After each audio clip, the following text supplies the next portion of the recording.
Welcome, welcome, welcome. Welcome back to another reading with Nephtara. If you're new, welcome. If you're not new, welcome back. So good to see you again.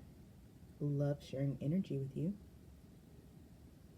Listen, if you're coming back, this isn't your first time, go ahead, hit the like button, hit the subscribe button, share the readings with your friends.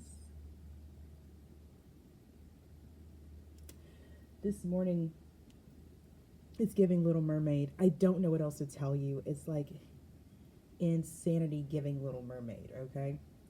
You guys know the drill. The altar's lit. The Palo Santo's going. And it's this. What would I give if I could live out of these waters? What would I pay to spend a day warm on the sand? Bet you on land they understand, bet they don't reprimand the daughters. Bright young women, sick of swimming, ready to stand. And I'm ready to know what the people know. Asking my questions and get some answers. What's a fire and why does it? What's the word? Burn. When's it my turn? Wouldn't I love to explore that shore up above,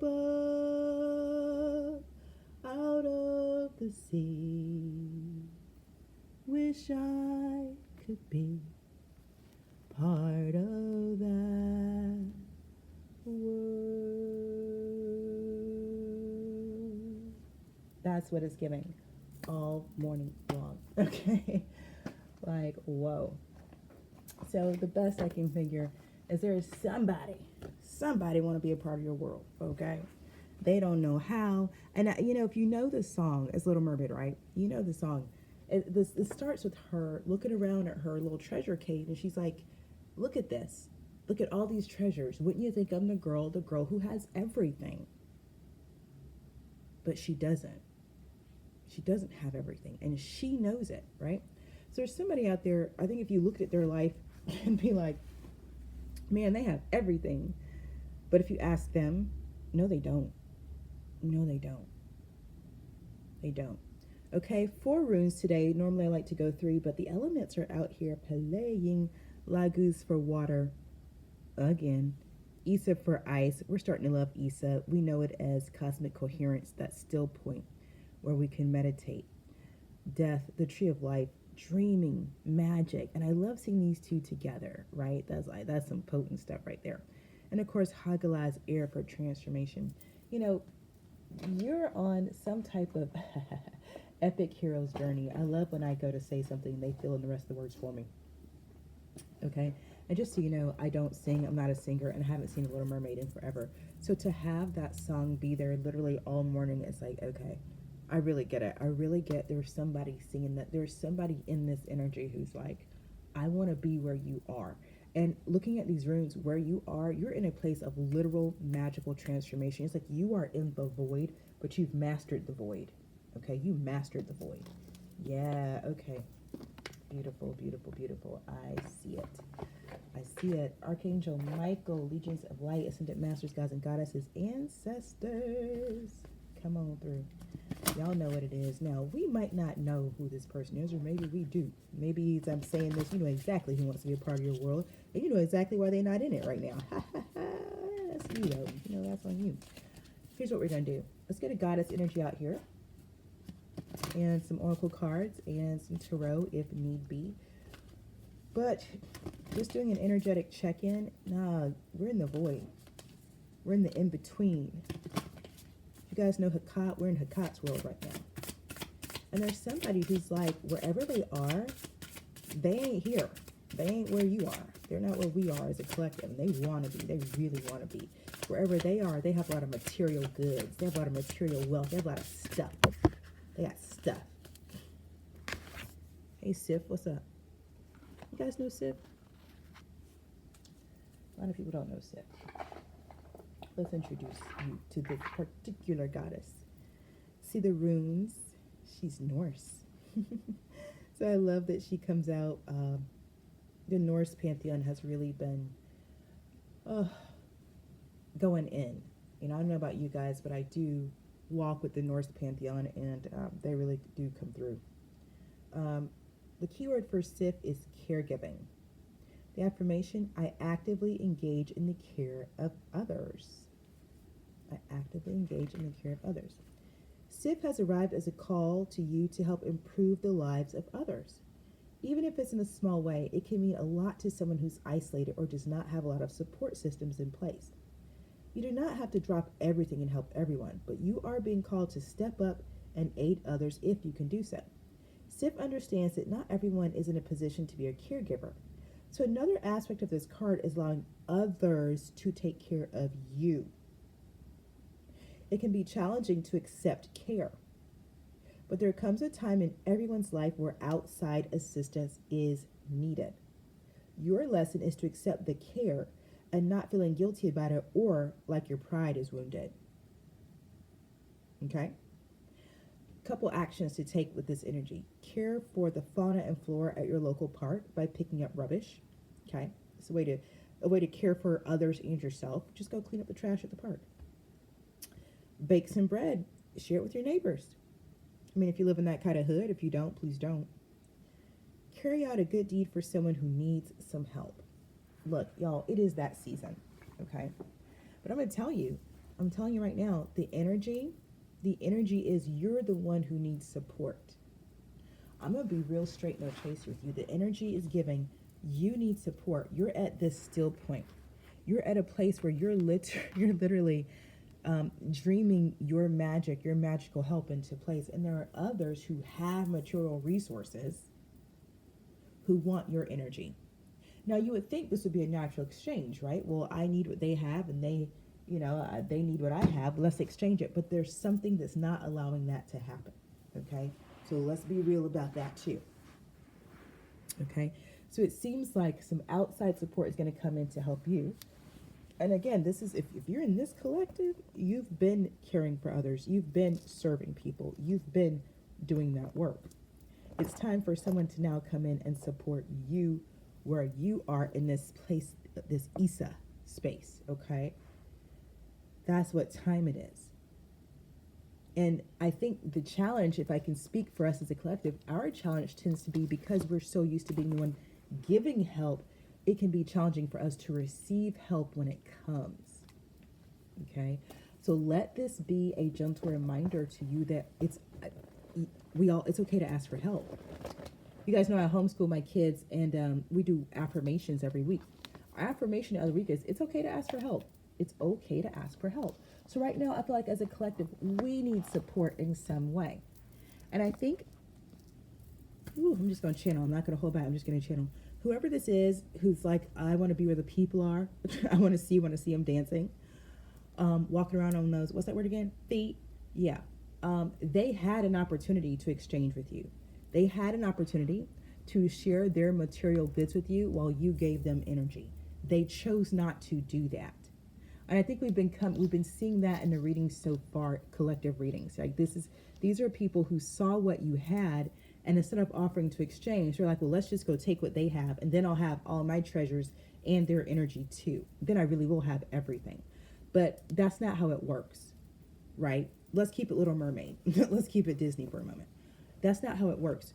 Ariel actually decided that what she had paled in comparison to what she wanted, to the point where she was willing to sacrifice her gift, her voice, to have what it is she wanted.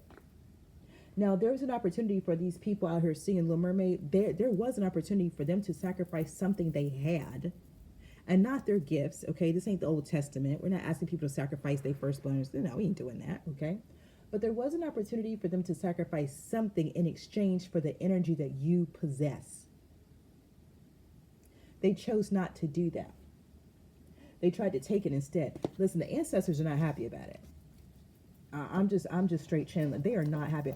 They are being no bones about this. So now the ancestors and your angels have arranged for somebody else to come in and actually assist you the way these people were supposed to.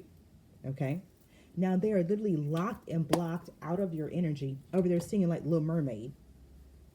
Hey man, that just is what it is. But the reality is they put themselves in that position. Okay? They did that. You did not do that. You didn't. I can't say that you did not do that. Listen, I'm talking to a collective of survivors. And sometimes we have survivor's guilt. Sometimes we make it through the fire and we don't understand, how did we make it and they didn't make it? How come, damn, we the only ones who made it? What the hell? Survivor's guilt is real. Survivor's guilt is what will have you not receiving your help when the time comes for you to be helped.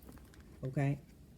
Survivor's guilt will have you feeling like you don't deserve the help, or it's not okay for you to ask for help, or you should be stronger somehow. That's survivor's guilt. Don't heal that. Heal that wound today. This is me challenging you to heal that wound today. Okay? Don't let survivor's guilt ruin this for you. It is the Christmas season. It's the season of caring. Look at this. Heart, home, compassion. You gotta have compassion for yourself, baby. Heart, home, compassion for yourself. Okay? The second card that came out, Dragon Horde, protecting the future. Dragon's Horde is all about you were gifted with something from the ancestors. Don't squander the gift. You actually have to protect the gift that you have. And for a lot of you in the collective, your gift that you're protecting are your spiritual gifts. It's your energy. It's your energy. It's your energy that people want. Let me tell you, back in the day, and I've been saying this for years, if you know me in real life, you already know what I'm going to say. Back in the day, shamans, medicine people that are part of this collective with me, we were the designated healers and shamans of our people, of our tribes. And our people took care of us in exchange for our energy, our wisdom, our foresight, our psychic abilities. Our people relied on us. They relied on our dreams, on our visions, to help them determine which way to go, where to move, what to plant. Was it a good time or not? They needed us for that. And in exchange, they made sure that we had a place to live in the village. They made sure that we got to eat from the crops, even if we didn't plant any, even if we didn't build, because we were too busy in vision realm, touching the divine, bringing those messages back to the people. They made sure when we got back, we had a place to sleep and food to eat, because we were doing our job. That was our job, and we were doing it. In this modern society, they have taken away our place and filled it with religion, dogma, and social media. Okay? And so now modern society will have you believe you don't have a place. This was coming through last night for the podcast. You guys, there's a new episode of the podcast out. We talk about balancing the divine and divine masculine and divine feminine energies. But, you know, there's a whole nother conversation behind it. Like, you're not alone. You're not by yourself. We've just been made to feel that way in this modern society. It's like literally our place, our position was stolen from us. And so as a collective, we're out here like, well, where do we fit in? Where do we belong? No, you have a place and position. And your place and your position comes with a home and comes with provision. That has always been the way. Please get that. Light embodied clear quartz. Y'all already know. It has never been, I'm telling you, it has never been the job of a shaman to go out and build like a carpenter, cook like a chef, and then somehow also be able to go into vision realm, get messages for divine, and bring that back. That's out of order. That's not it. That ain't it. And it's not giving. Okay? So to the people out there singing Little Mermaid, let them sing. For those coming in to actually provide you with what it is you require at this time, please receive it with humility and grace. This is your ancestors coming through for you. This is your ancestors saying, baby, here's what happened. Here's what had happened, okay? You were meant to be in vision realm, holding space for your community, leading and guiding them, and even protecting them through your visions, through your dreams, through your spiritual gifts. They, in turn, make sure that you have a place to sleep, you have food to eat, and you are an integral part of the community. Once the colonizers begin to break up this tribal, indigenous way of life around the world, shamans of every lineage, culture, race, space, face, and language were displaced. And we began to carry this trauma wound of shame, abandonment, neglect. So many of us have all of these wounds in our soul because that's what happened to us. Maybe not in this lifetime, maybe not your family of origin, but if you were in this collective at a soul level, you were abandoned, you were neglected, you were abused, you just were. Somebody came and actually took your livelihood from you, gave it to something else, and told you to go figure out how to make provision and shelter for yourself some other way. By the way, a way in which you have no training for. Let's keep it 100. Shamans are born. We're born. And we come from a lineage of shamans. Okay, so if you were born into it like I was, yeah, your ancestors are shamans too. Okay? So it's real inappropriate for people to somehow be like, okay, now we need for you to go build a house and be somebody's secretary, and yeah, we're gonna struggle. We don't. That's not us. That's not us. And thanks to the miracles of modern science, we figured it out. We have jobs now. We have jobs. We now can do what the rest of you can do, but we never lost our gifts. We never, because that's a spiritual inheritance. We never lost our psychic abilities.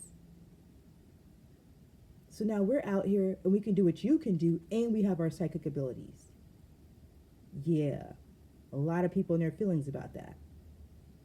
But what the Joker say? You make me crazy, then you call me crazy. Miss me with it. Okay. Clear quartz is the master crystal deva, cry LOL, the great grandmother of crystals. Okay. The affirmation for clear quartz is I am the fragrance of jasmine. The white dove lives in my heart. So beautiful. So if life is not infused with purpose, it is very easy to become numb and lost, just rolling from one day to the next, unaware of how any of it happens. We can simply accept our world, and in doing so lose our divine self and personal roles in creation. Clear quartz has entered your life to sing the song of self-acceptance, purification, and clarity. By amplifying your inner light, she's realigning you to your thoughts and feelings, so you may take action and create a world that you truly deserve and desire.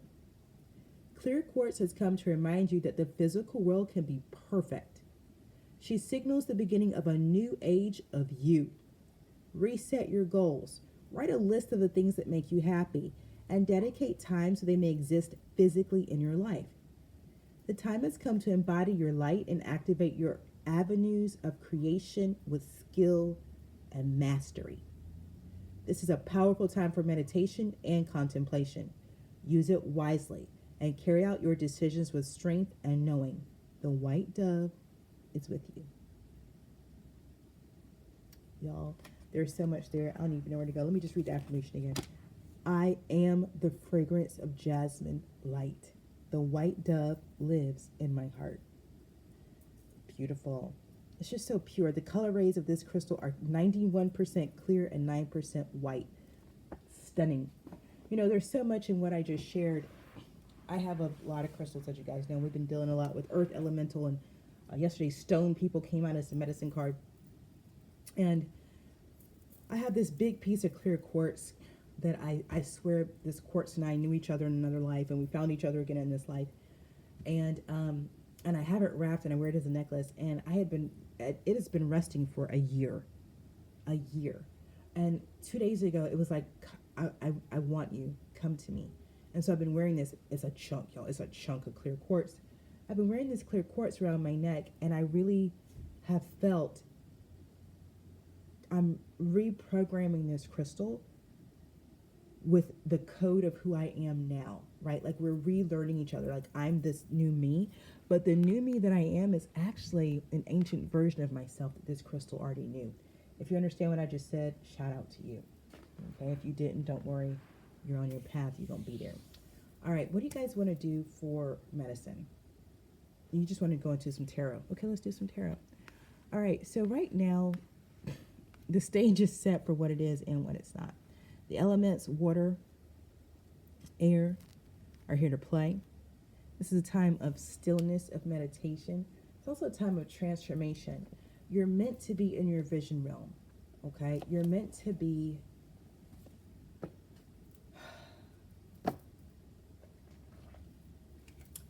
this is how I'm hearing it. You're meant to be working your goddess path. I'm really hearing that. You're meant to be working your goddess path.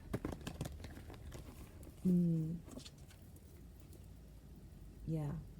And let me say, this is straight out of the podcast. It's your Sacred and Profane podcast. It's on Apple Podcasts. It's on Podbean.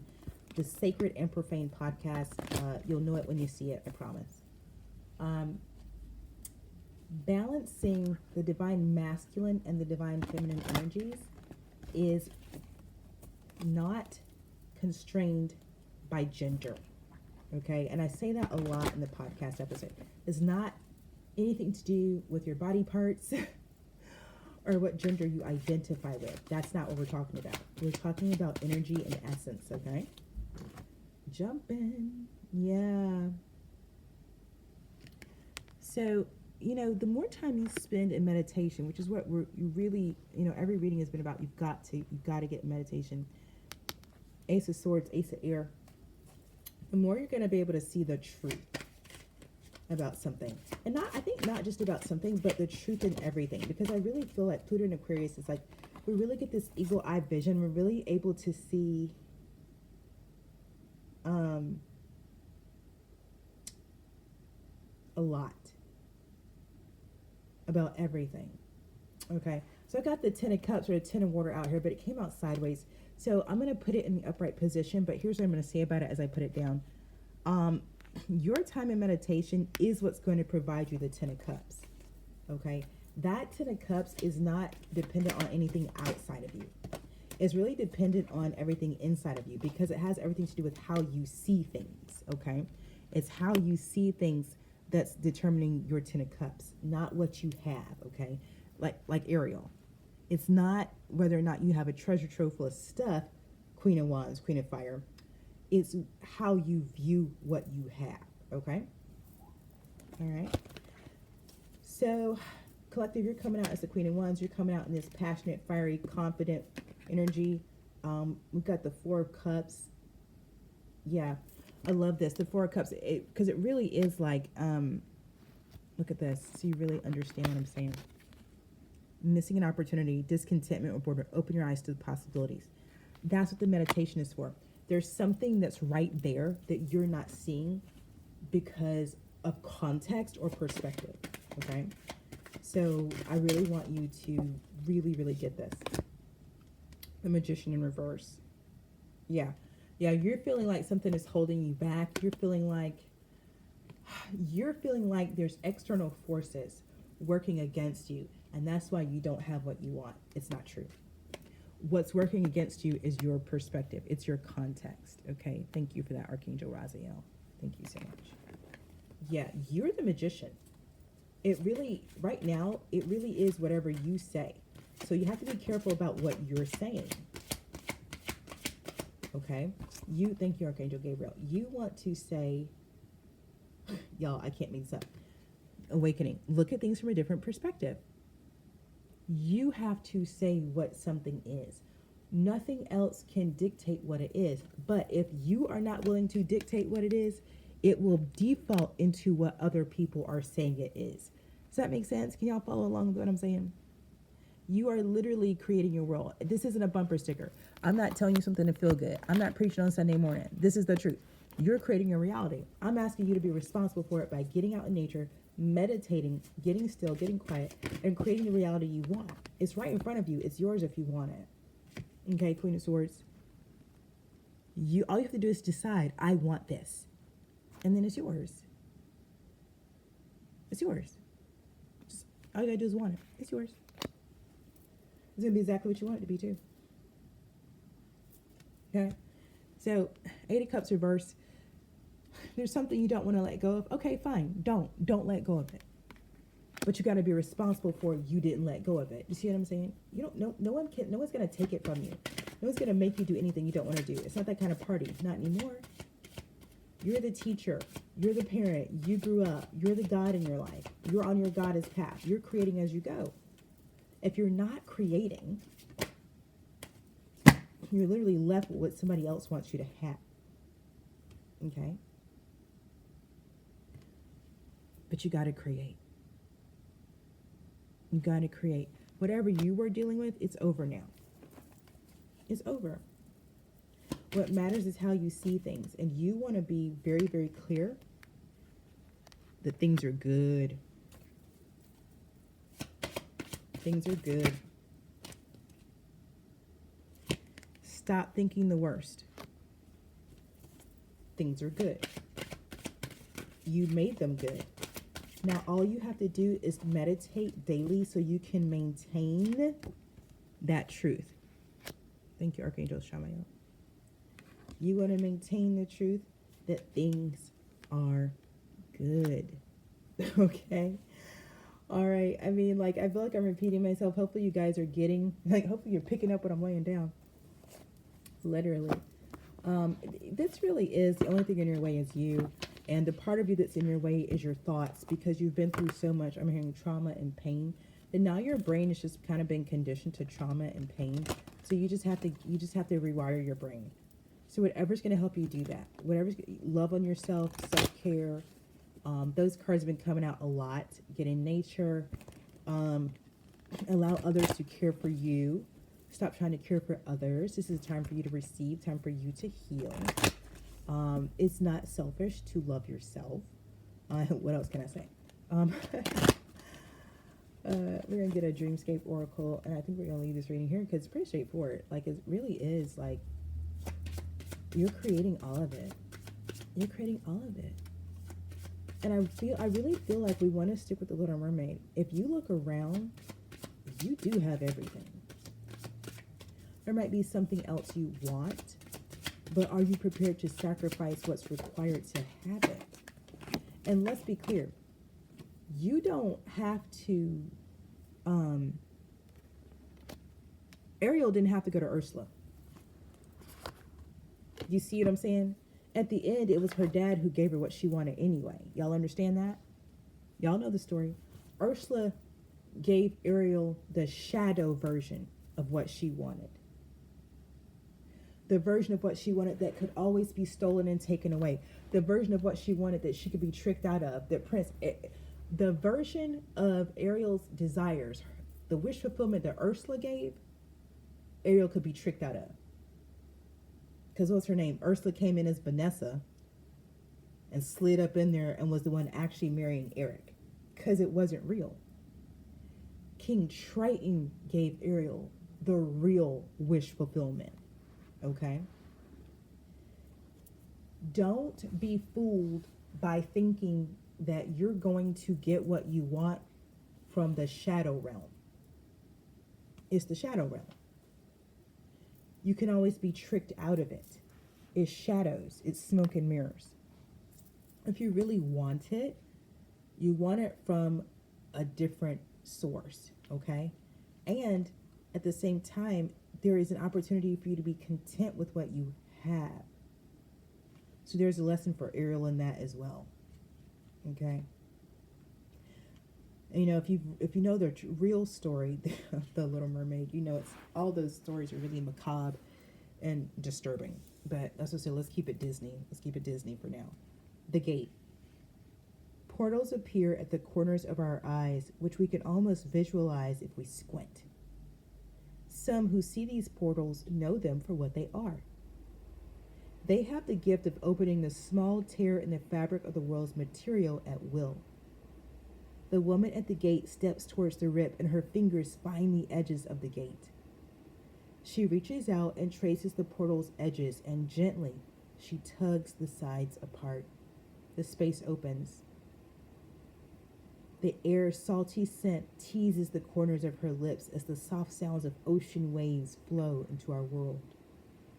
She continues, pulling open the portal until there is a window big enough for someone to step through. She smiles out to the other side and walks away.